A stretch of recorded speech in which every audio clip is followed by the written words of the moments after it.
Iinit. Hello mga langga, maluto naman kita ka, macarons.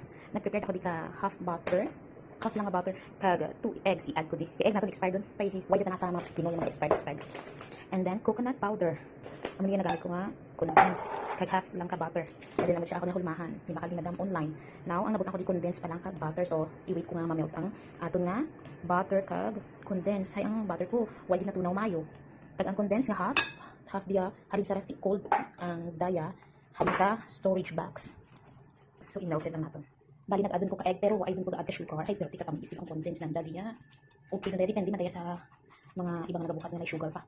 Sa nakita ko sa mga YouTube, nagabutang sa sugar pero ako ay dun ko gabutang ka sugar. Kaya tama dun siya katamis. So namin na siya ang tawon.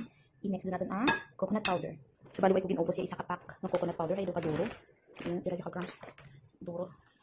I-mix na lang. Uyong ko sa macarons medyo basa, hindi ka dang dry.